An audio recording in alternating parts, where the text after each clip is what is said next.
Today is a historic day for peace, and Prime Minister Netanyahu and I have just concluded an important meeting on many vital issues, including Iran, trade, the expansion of the Abraham Accords, and most importantly, we discussed how to end the war in Gaza, but it's just a part of the bigger picture, which is peace in the Middle East, and let's call it eternal peace in the Middle East.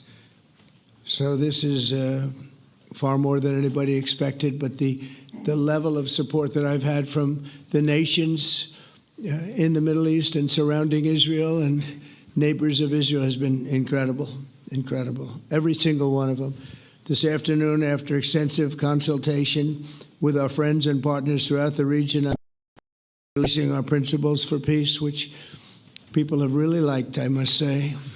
And these are done not just routinely done, these are done with total consideration and working with the nations that we're talking about. All of these nations have made contributions to those suggestions. I want to thank the leaders of many Arab and Muslim nations for their tremendous support in developing the proposal, along with many of our allies in Europe. Europe has been very much involved, and as I was called by many of the European leaders, most of them saying, is this true?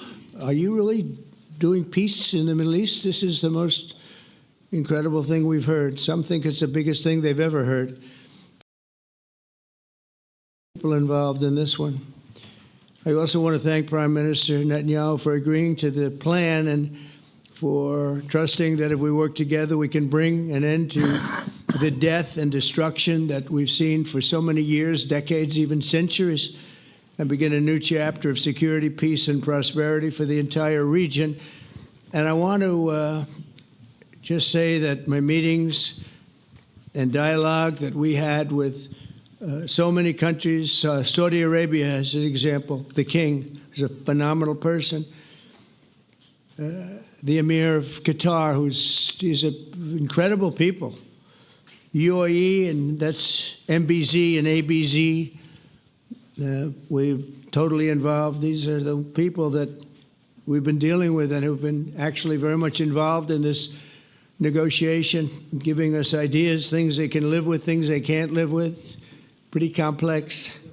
I mean, after 2,000, 3,000 years, whatever it is, I guess it's got to be a little complex, or it would have been done a long time ago. The King of Jordan was with us, as you know, in the United Nations. The President of Turkey, President Erdogan, is a friend of mine, a strong man, but a good man.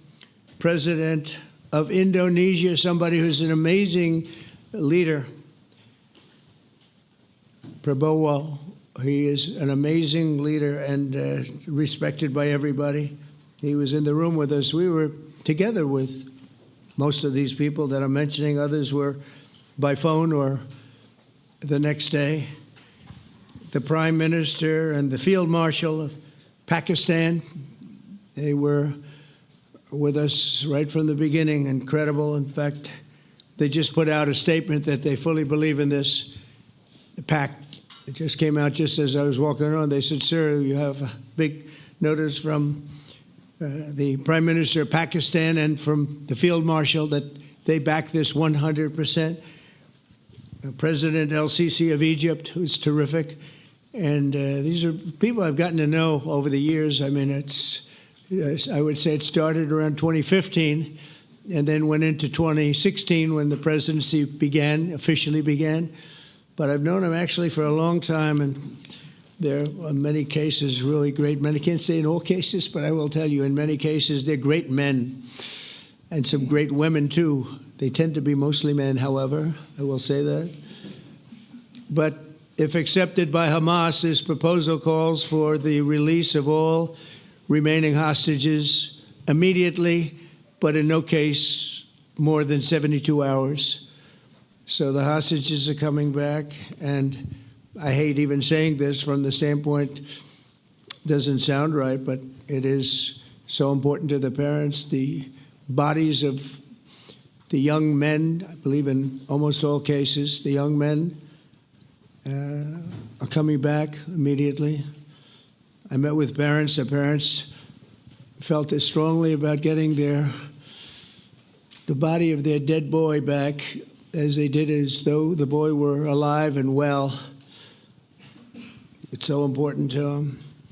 And it means the immediate end to the war itself, not just Gaza. It's the war itself. Under the plan, Arab and Muslim countries have committed, and in writing in many cases, but I actually would take their word for it. The people I mentioned, I'd take their word for it, to demilitarize Gaza, and that's quickly. Decommission the military capabilities of Hamas and all other terror organizations. Do that immediately. And we're relying on the countries that I named and others to deal with Hamas. And I'm hearing that Hamas wants to get this done too, and that's a good thing. And destroy all terror infrastructure, including the tunnels, weapons of production facilities. They have a lot of production facilities that we're destroying.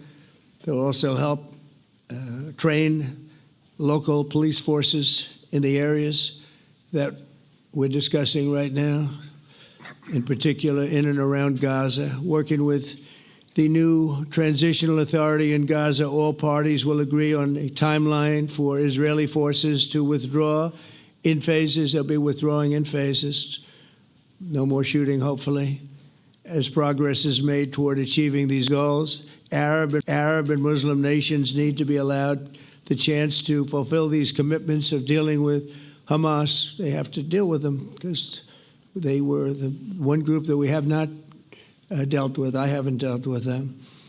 But the Arab countries are going to, and Muslim countries are going to be dealing with Hamas, and I believe they've already been there. I think they probably have an understanding, and they haven't maybe mentioned that, but I would imagine they do. Otherwise, they wouldn't have gone as far as they've gone. If they're unable to do so, then Israel would have the absolute right and actually our full backing, the U.S. full backing. Marco's here, and a lot of our leaders are here, our great Vice President, Susie Wiles, Steve Witkoff, Jared Kushner. They've been so involved in this process. I don't think anybody else could have done it or even come close, but it's we're right there. We're right there. First time in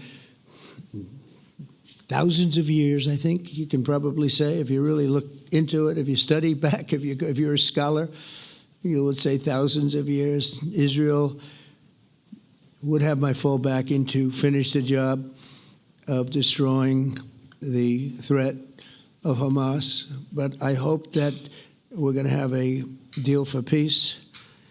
And if Hamas rejects the deal, which is always possible, they're the only one left. Everyone else has accepted it. But I have a feeling that we're going to have a positive answer. But if not, as you know, Bibi, you'd have our full backing to do what you would have to do. Everyone understands that the ultimate result must be the elimination of any danger posed in the region, and that danger is caused by Hamas.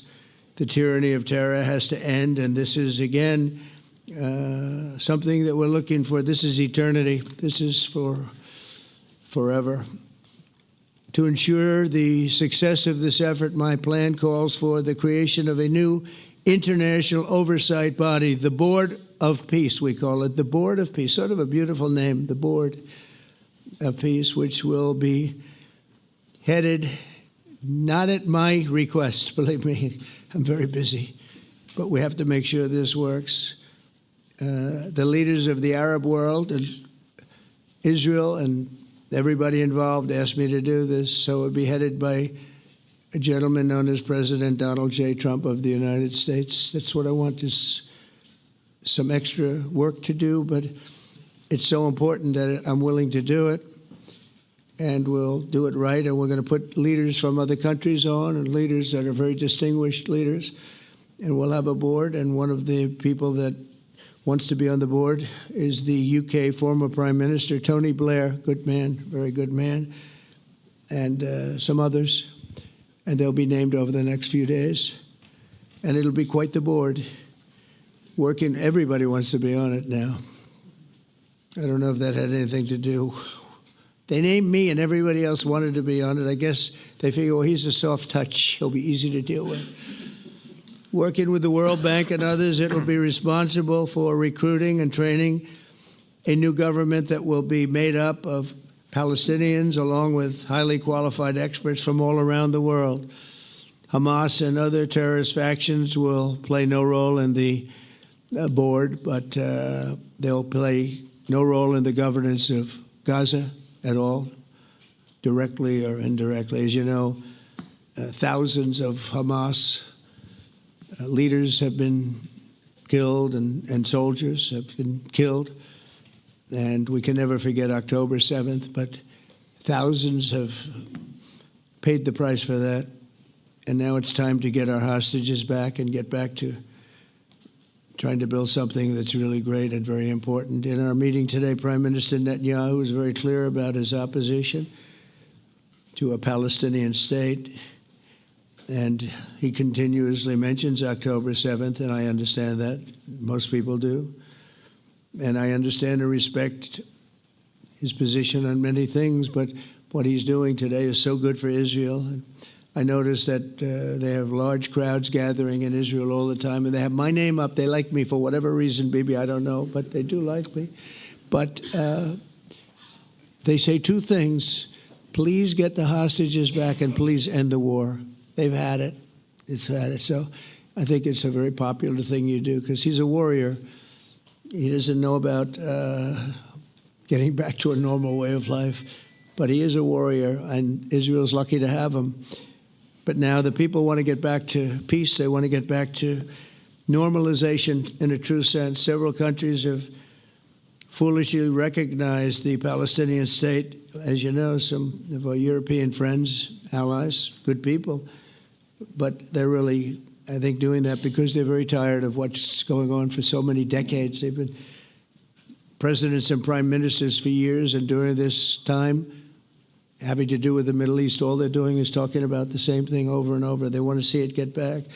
And nobody wants that more than me, or I believe Bibi too. But the people of Israel want it. They really want it. They want the hostages back.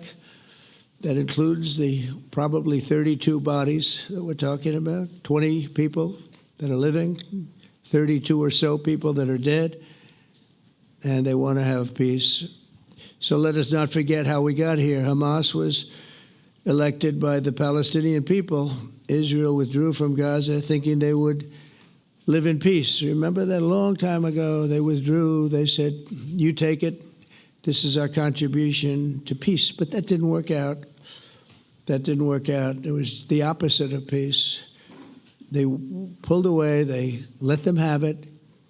And I never forgot that, because I said, that doesn't sound like a good deal to me. As a real estate person, I mean, they gave up the ocean, right? Ron, they gave up the ocean. They said, who would do this deal? And it still didn't work out. They were very generous, actually. And they gave up the most magnificent piece of land in many ways in the Middle East. And they said, all we want to do now is have peace. And that request was not honored. Instead of building a better life for the Palestinians, Hamas diverted resources to build over 400 miles of tunnels and terror infrastructure, rocket production facilities, and hid their military command posts and launch sites in hospitals, schools, and mosques. So if you went after them, you'd be after them, and you wouldn't even realize you ended up knocking out a hospital or school or a mosque. That terrible thing, terrible, terrible way to have to fight. No fight is good, but that's a real bad one. So there are many Palestinians who wish to live in peace. Many. I've seen so many of them. And they have support.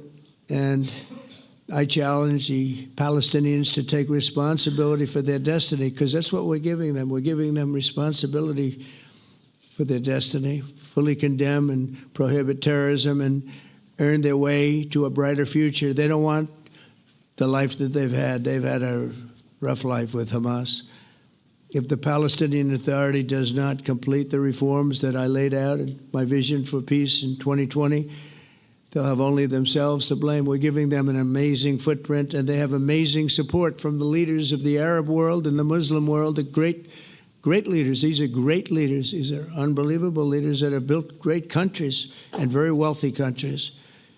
What the future holds for the Palestinians, no one really knows, but the plan that we put forward today is focused on ending the war immediately, getting all of our hostages back, getting everything back. Hard to believe when you even say it, and creating conditions for durable Israeli security and Palestinian success. Israeli security is going to be involved. We're going to help you. We'll be there with you in terms of helping with security. We want to make sure it works. We just want to make sure it works. There shouldn't be a shot fired. Now, there will be, I guess, because that's the way it seems to be, but there shouldn't have to be within a few days. There shouldn't have to be a shot fired. And maybe for eternity. Wouldn't that be nice? I hope it's true. I can tell you the leadership of that region feels that there's a good chance of it being true. So this will lead to this agreement that we're talking about will lead to a sustainable long-term peace.